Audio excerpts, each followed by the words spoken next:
ขี่ก็ตั้งไว้ในอันเป็นเครื่องบินอเมริกันในกับญาติเป็นสัญญาแม่นบ่ล่ะครับเนาะมีแข้งเหนียวแล้วมีแข้งสัญญามีแข้งเหนียวแล้วเหมือนจะเฮามีโพงมีโพงละลายมีแข้งเหนียวนั่นน่ะเนาะยี่ไว้เป็นปุ้นเรียกไว้นั่นแล้ว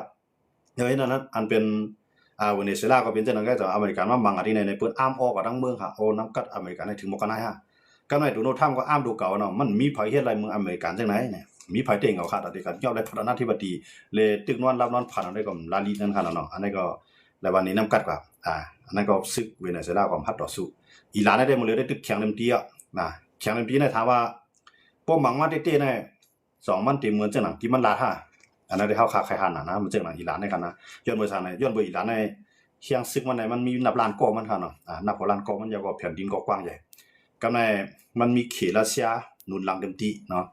ก็ในมันจังหนังจุ่มอ่อนจุ่มอิดมันจังหนังฮิซบุลลอฮ์เขาหามาเขาในฮูตีเขาเนี่ยยาวก็จุ่มยิบกองกลางอันอยู่ไว้ในเมืองอิรักเนี่ยจังได๋ก็พร้อมที่เข้ามาจ่อยเนาะพร้อมที่เข้ามาจ่อยอิหร่านเนี่ยเขาจังได๋มันสังว่าเขาใครจ่อยในซิต้าก็เพราะว่าหลวงปองจึงเมืองนั้นปันให้เขากัดจ่อยก็เขาได้เลยมานขึ้นกวนในเมืองเอาขึ้นแกเนาะหลวงปองจึงเลยตั้งจุ่มยิบกองกลางอันลุกขึ้นเต็มมานขึ้นไว้นั่นค่ะเนาะเหมือนเจ้าหนังฮูตีก็ได้ญาติหลวงปองจึงจีเมียนมั้งย้อนว่าเนี่ยยอดอเมริกันอยู่ทั้งหลายปันแห้งไว้เยอะอันเป็นหลวงปองจึงยีเมียนนั่นค่ะนะเหมือนเจ้าหนังซาอุก็ปันแห้งไว้ก็ในเหมือนเจ้าหนังฮิซบุลลอฮ์เนี่ยก็อันเป็นหลวงปองจึงในถ้ำเฮ็ดก่อไว้ทางอเมริกันนะอันเป็นหลวงปองจึงเลบานอนในค่ะเนาะเฮ็ดก่ออเมริกันไว้อยู่ตั้งนึงก็นั่นเป็นฮิซบุลลอฮ์ในซ้ำลุกขึ้นแต่ว่าอันเป็นฮิซบุลลอฮ์ในได้แห้งมันได้ใหญ่กันเนาะแห้งมันได้ใหญ่ก็ว่าเข้ามาด้วยอันมืออิสราเอลมังกำป่วนได้ก็อันป้อหลากหลายก็ถึงก็ย้อนเบื่อในตั้งพูนนำบ่ใครตั้นอะไรนั่นค่ะเนาะตั้งไว้ตั้งมามื้อไหนนะจึง 2-3 วันตั้งหน้าตายแท้ว่านี่น่ะตั้งไว้อาทิตย์ไหนแท้อาทิตย์นางกวยแท้ว่าตั้งกูนำบ่ใครตั้นอะไรนั่นค่ะเนาะเหมือนเสื้อหนังฮิซบุลลอฮ์เขานั่นค่ะนะอันนั้นก็เฮาหันเอานำกัดอิสราเอลเขามอกกะฮือนี่นะคะเนาะก็เฮาใครหันนำกัดอิหร่านให้อันติมันอันมันโฆษณากูว่าอันมันลาดว่ามันแก้แค้นกูว่าในมันมอกกะฮือนะครับเนาะย้อนเบอร์สั่งแล้วเฮาคายมังเป็นอิหร่านนะย้อนเบอร์ตัวอิหร่านในอิหร่านในเป็นก้นก้อนจอยครึ่งกองกลางเจ้าอาณาซึกมานมาปาน10ปานครับเนาะอิหร่านในครับนะย้อนในก็ในชุมก่อการให้ทั้งหลายจังไหนเป็นตั้งเอาตั้งจอยแถมที่อิหร่านทั้งหมดอะมาที่เป็น IS เขาเนี่ยละลายไผ่ครับเนาะเอาตั้งจอยแถมที่อิหร่านชุนใหญ่ย้อนมันนั้นก็ในอิหร่านเขาจังได๋เป็นแห่งของขี่เป็นแห่งของรัสเซียย้อนเพราะฉะนั้นแหละมันเกี่ยวข้องป้าอันขี่เขามาปัญหาซึกมันรัสเซียเขาปัญหาซึกมันอิหร่านปัญหาซึกมันเฮาจังได๋ก็มีรายรับพรให้จ่ายมันจอมดีไหนเนาะสมมุติจุมีกองกลางในเมื่อลุกขึ้นอันนี้ก็ปีละย้อนว่าเนี่ยมันมีเขมันมีรัสเซียมันมีอิหร่านเขาจังได๋ปล่อยตัวแถมซึกมันไว้เนาะสมมุติจุมลุกขึ้นเขาจังได๋ก็ขายยุ่มยาว่าจุมลุกขึ้นในเมืองผมตุ่มตัวคั่นน่ะติปักตาไปด้วยให้คิดตันว่าอิหร่านได้กดปังหมดแล้วเพราะอิหร่านแล้วลงกว่าบอกว่าอาณานั้นมันก็ได้เกื้องกับจุภาลามันเกิดเกื้องกับจุตะวันตกไปแล้วนะก็ในอันที่มาแข็งอยู่อันที่มาแข็งต่อตะวันตกเขาที่เป็นพาราเนี่ยมันก็เลือกเขตหรือรัสเซียก็ขนาดมีแห่งใหญ่พวกอิหร่านในก่อยเขาว่าเนาะมันจะเป็นเขตรัสเซียก็นั่นน่ะทางวันที่นี่ก็มันเปลี่ยนอันดีด้วยเลยเฮาขาดสนใจเนาะว่าการเมืองอันที่ว่ามันเกี่ยวข้องซ้ำเฮาหรอเมืองเปิ้นโอ้เนี่ยแต่ได้ใกล้ๆว่าจังนั้นแต่ก็นำมันค่ะเนาะเดี๋ยวมันเกี่ยวข้องซ้ำเขาอย่างว่าเนี่ยเครื่องลักนากเนี่ยเพราะว่าเมืองหลายเมืองนึงจอยมาเนี่ยมันมาปั่นลงบองจึงเมืองนั่นลุงบอกจึงเมืองอะไรตั้งเครื่องรักมาสำคัญว่าปีนคือกวนเมืองเก่าๆอันนั้นเข้าเป็นกวนเมืองแน่เป็กสมาห่ำใครยุ่งการเมืองห่ำเกี่ยวข้องการเมืองห่ำใครผู้สั่งการเมืองคือเมืองใจรูปคือจู่ใจดีเป็กสมาเข้าวันนั้นอยู่ซิตาก็กล่าวว่ามันเปลี่ยนเพมาพรให้จ้ามันถึงมาเนี่ยว่าเกี่ยวข้องในรองป้ายมามีเนี่ยรองการตึกการซึกเนี่ยการหากินเลี้ยงดองเนี่ยมันตุ้มตื้อกันหมดทั้งขนาดนั้นแต่ว่าในกุนกูก็เกิดมาเนี่ยอันว่าเกี่ยวข้องการเมืองนำใจเพราะว่าเมืองเปิ้นที่เปิ้นเกิดมาให้การเมืองเปิ้นนิ่มเซาผู้นำวันเมืองเปิ้นอุปเปิงพ้องงามวันเมืองที่หลีปักเมืองลักเมืองเปิ้นมีหนองเพียงเปียงกวนเมืองเปิ้นก็มีหนองทางห้ามบอกว่าการเมืองไหนเกิดมาหันหน้ามาก็มันมีส่วนเกี่ยวข้องซ้ำกันเดียวต่อให้มันสนใจก็มันตึงมีส่วนในเกี่ยวข้องซ้ำกันอันนั้นได้ย้อนมานั่นแล้วค่ะลองการเมืองออกมาหลัดเนาะเกี่ยวกับเรื่องการเมืองนอกเมืองค่ะเนาะอันนั้นก็การเมืองอิหร่านเลยตั้งการเมืองอิหร่านการเมืองอันซึกเอาว่าเนาะตั้งอิหร่านในด้านอเมริกันเต็มๆในอเมริกันในเป้าหมายของมันก็ย้อนบ่อิหร่านในมันมีน้ำกัดสูงเนาะตอนตาที่เอายูเรเนียมนั้นขึ้นมาเนาะเอายูเรเนียมนั้นมาเฮ็ดให้มันเป็นสารตั้งตัวนิวเคลียร์นั่นคั่นน่ะนะก็ในอเมริกันซะว่าสารยูเรเนียมน่ะสารตั้งตัวนิวเคลียร์เนี่ยให้เกิดไว้ให้เป็นศูนย์ก็ว่าอิหร่านซะว่าให้เฮาเฮ็ดได้ 60% ที่เหลือนะเฮาเฮ็ดแท้งเฮาได้เฮ็ดให้ได้มา 60% แต่เอามาใช้พลังงานไฟฟ้าแต่ได้มาใช้แห่งไฟฟ้าทั้งสิ่งนั้นก็เนี่ย ก็การอเมริกันได้ตั้งอิสราเอลซ้ำว่ามันเปลี่ยนเพศเอาเฮาฮู้ว่าสูติลักเฮ็ดมื้อไรเฮาบ่ไว้ใจฉะนั้นแหละรูดรวดให้มันเป็นศูนย์เนี่ยอเมริกันเนี่ยเตียกไว้ความตายกำเดียวนะเพราะว่าเตียกใครว่ามันอยู่ในเลี่ยมบ่มีอยู่ในเลี่ยมก็ต่อให้มันก็เฮ็ดขีปนาวุธก็มันมีนิวเคลียร์น่ะมันบ่ได้นับกูว่ามีนิวเคลียร์ในเบิ่นรวดกันลุกก็กวนตายนับล้านก็มันหั่นน่ะเบิ่นรวดกันลุกกันนะยันบ่จังได๋ดอกว่าอันนั้นไผก็กลัวนะครับเนาะยันเบิ่ก็ไม่กวนเมืองอิสราเอลมันซ้ำเอแท้งเนาะกวนมันเมืองมันก็เอแผ่นดินมันก็แก้ไปเพราะว่าอิหร่านในสร้างนิวเคลียร์ยาวมื้อแล้วปล่อยมันอิสราเอล2-3ลูกเนี่ยอิสราเอลในแต่หายทั้งเมืองอ่ะกำในอิสราเอลในมีอยู่สิตาแต่กับมังอิหร่านตายทั้งเมืองเนี่ยมันเปลี่ยนแล้วก็อย่างเมืองอิหร่านทั้งกว้างใหญ่ฮะนะกำในอิหร่านในเฮ็ดอุโมงค์ใต้ดินในเตรียมไว้หมดอ่ะยันว่าจังได๋เนาะว่าอิสราเอลในไม่ใจโดนไหนเนาะก็ในเหมือนเจ้านางอเมริกันได้ต่อให้มีหลักนักนิวเคลียร์ก็วันตั้งนานเนาะอันที่เขาชิมกันเนาะที่ก่อกินแลนด์ในขณะที่อเมริกันที่ใครเฮ็ดกูรันโดมนั่นนะกูรันโดมมันว่าในมันเป็นเครื่องลักนักอันเฮกังในตั้งกลางหาวใน 100% เนาะเฮกังตั้งกลางหาวในหัวปากเสียงหัวปากปุ่นต่อให้มาหลายลูกก็อย่าต่อให้ขีปนาวุธอันติดหัวลบนิวเคลียร์มาก็มันพร้อมจะได้สกัดได้เนี่ยอันนี้ก็อเมริกันได้ก็ตั้งไว้ที่เดนมาร์กอันที่อยู่ที่กุนกินแลนด์ที่อเมริกันเขาแล้วกำพวกนะในก็อเมริกันได้เฮ็ดให้โดนัลด์ทรัมป์ได้กุนเผาไว้ที่มาตั้งพอตั้งตัวในไรในอเมริกันในมันต่อให้เป็นบางตึกนิวเคลียร์มาก็มันได้เฮ็ดไรนะแต่ว่ามันเคยตั้งตัวในอันนั้นมันเครื่องโกลันโดมเนี่ยอันนั้นเลยว่าเป็นอันคึดซันคึดกราบที่สุดในลุมฟ้าเนี่ยไปมีเมืองละเฮ็ดเนาะมันจึงอเมริกันเขาได้เฮ็ดที่ไหนเขาเดียวกันตั้งในนั้นขนาดเนาะเขามีอันลันโดมว่าเฟดดี้ออดว่าจังได๋เขามีไว้ในนอนว่าค่อยก็ว่าอันโกลันโดมเนี่ยออกมาทางมิวอันนั้นได้เด็กกุมไว้เมืองอเมริกันทั้งเสียงนะต่อให้ขีปนาวุธได้มาตันคือก็ยามันเด็กกุมไว้มันเดี๋ยวขึ้นกว่าฮับมันฮู้ว่ายื้อออกเมืองมาเนี่ยไปตันมาถึงเมืองอเมริกันเนี่ยมันก็ยื้อถึงทางตั้งที่มันออกมานำกับมันบอกกันได้ขนาดที่ว่าโกดันรวมที่อเมริกันที่กันตั้งนะแต่ว่าขี่เขารัสเซียเขาในสารคัดได้หมดเลยอเมริกันได้พูดได้เห็นอันเดียวมันได้กลุ่มขี้เขียงกันลองขี่ปนาวุธมันได้กลุ่มขี้เขียงกันลองเครื่องลักๆที่ก็มันเต็มยาวให้อเมริกันขึ้นลือดีได้นะขี่เขาได้เขาไม่ใจนั่นขนาดนั้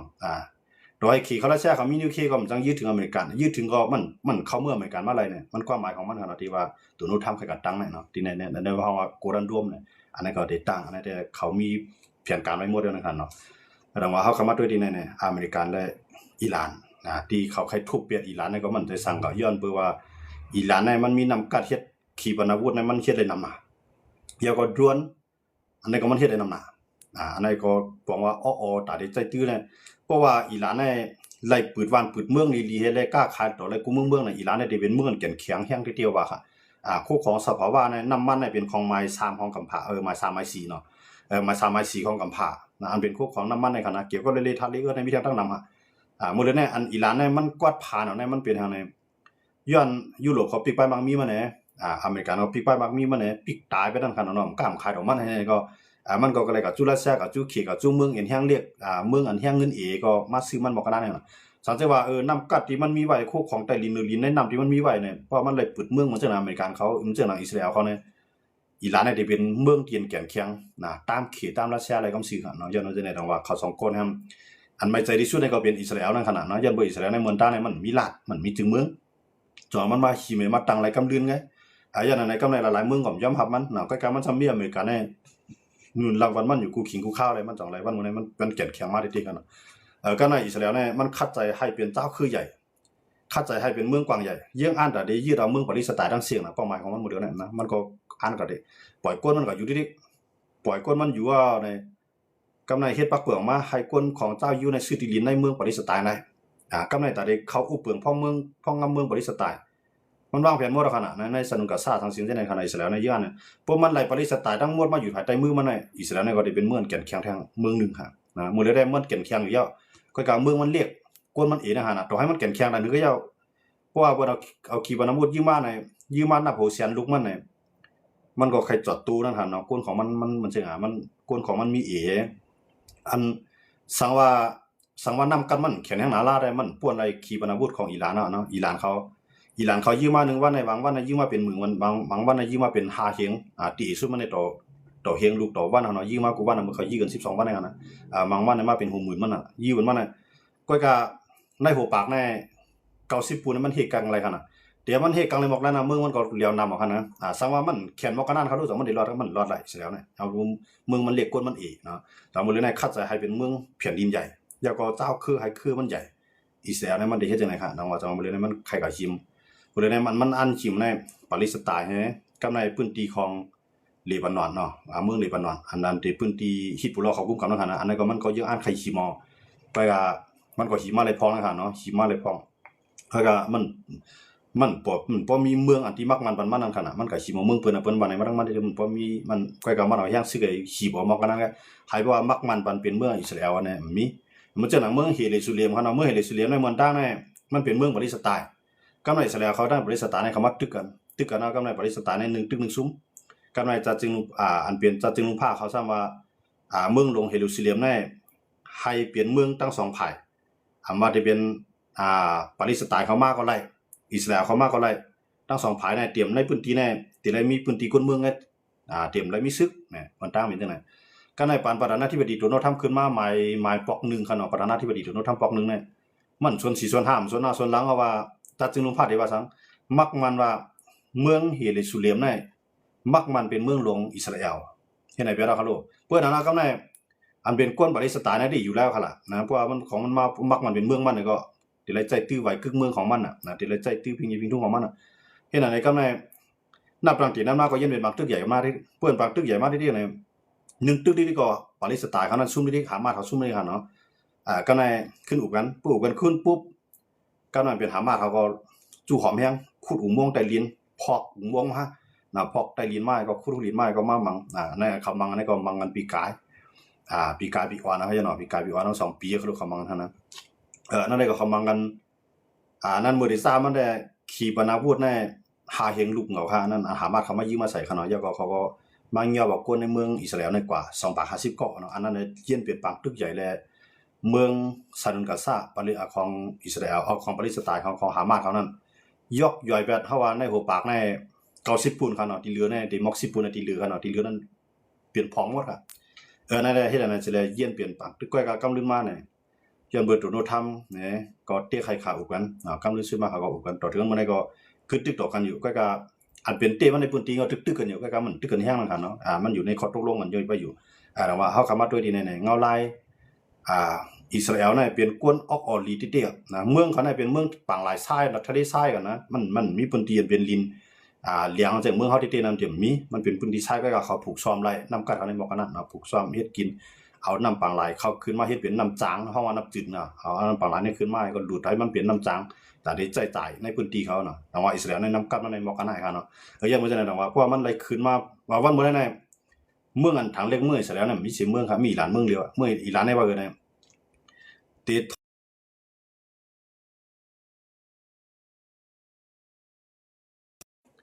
เตทอนแบบแผ่นดินของอิสราเอลเจ้ายิวเนี่ยที่ไฮไลท์เนี่ยอิหร่านได้ว่าไว้จังได๋ครับลูกก็ก็มันเฮ็ดหลายฮะเนี่ยมันเฮ็ดหลายเนาะนั่นได้เฮาได้เลยด้วยว่าภายได้เฮ็ดต่อภายอันเดทอนแบบนั้นเนี่ยว่าอิสราเอลได้มาค้างเฮ็ดไว้ในบ่ได้ในเครื่องลักนาดเปียงโปพร้อมประดิษฐ์ตึกเลย24ชั่วโมงก็ในเครื่องบินที่มันเอามาเครื่องบินอันอเมริกันต่างมาไว้บัดมันนะครับบ่ได้มาเอื้อมไว้ที่เมืองไฮฟาของมันนะครับนะมาเอื้อมไว้ที่นั่นแน่มันปาไว้เครื่องบินจอบซอกเครื่องบินลำตึกเครื่องบินยาแบบสัญญาณเน็ตเครื่องบินอันพร้อมได้สร้างน้ำมันน่ะปามาไว้ที่ไหนเป็นหมดอ่ะอันนั้นก็บอกว่าเป็นที่พร้อมเฮ็ดเป็นปางตึกอันใหญ่อันนั้นได้ไปด้วยว่าโดนัลด์ทรัมป์ผู้นำตัวต่างตัวเหมือนกันเพราะว่าต่างตัวประธานาธิบดีโดนัลด์ทรัมป์ในต่างตัวอิหร่านกับกันที่เมื่อสวิตเซอร์แลนด์เนี่ยที่ตกลงกันในเรื่องอื่นเนี่ยอันนั้นเดี๋ยวไปด้วยความตอบมันมือผูกได้ตีฮู้ค่ะเนาะมื้อนั้นได้ไปฮู้ว่าเขาตกลงกันสั่งกันนะครับเนาะตึกอูกันในขนาดเนาะอย่างนั้นแหละจังว่ามันมีลงคืบหน้าเรื่องอื่นเนี่ยเกี่ยวกับเรื่องอิหร่านและอเมริกันโฮมปารังอิสราเอลนี่นอนอันที่ได้เข้าบังตึกวันตั้งในอเมริกันปันปุนพรอิสราเอลเนี่ยอิสราเอลในซ้ำให้นะเจ้าอยู่ในให้ฮัดหันให้ก็ป้ามันมือก็ป้ามันมังเข็มตีเบผ้าเวผีจัดจึงนุ่งผ้าดื่มสนใจอยู่แอนเดือนฮัดมายุ่งนะอันนั้นอิสราเอลได้เปลี่ยนกวนอันพุดขัดเนาะเจ้าอยู่ในเป็นกวนอันพุดขัดพร้อมเฮ็ดเตลัดเตเฮ็ดเตเนี่ยอันนั้นได้ครับตึกตั้งดอกได้หันปังตึกอิสราเอลและอิหร่านปอกกำ2เนี่ยเรียบที่อำรอดไล่เนาะเล่นเรียบที่ไรหันเนี่ยเพราะมีลองคืบหน้าสิ่งเฮาขาด2ไกลเอามาต่อได้ใครนี่กันแท้งนะครับเนาะเอาค่ะหรือสิเฮาขาดันลองอิหร่านอเมริกันอิสราเอลยาวเนี่ยเฮาขาขึ้นมาด้วยแทงเมืองอันตึกที่เปลี่ยนปังตึกกันใหญ่แทงเมืองนึงแทง2เมืองก็เฮาว่าเนาะที่เป็นเมืองปากีสถานในทางอัฟกานิสถานเนาะ2เมืองนี่ก็ตึกกันเนาะอันนี้ก็เข้าถึงเมืองหลวงเนาะครับทั้ง2เมืองนี่ก็มังกันมือว่าค่ะเนาะกำใน อันเป็นตาลิบันเนาะตาลิบันเมืองต้ามันเป็นเมืองต้ามันเป็นอเมริกันในมาตั้งซึกมาตั้งลงบองซึ่งมันเป็นนองบองซึ่งอัฟกานิสถานเขาเนาะก็การกำหนดชื่อมาในตาลิบันเจ้าคือตาลิบันทำลุกขึ้นตึกโตหรือซึกอเมริกันก็ตายนำกำไรลงบองซึ่งอัฟกานิสถานก็แข็งแข็งกำไรให้นั่นเลยตาลิบันอยู่ในหุลินอยู่ในถ้ำมังนิดๆต่อว่าถึงตีอ่องปีอะไรครับเนาะบอกว่าตาลิบัน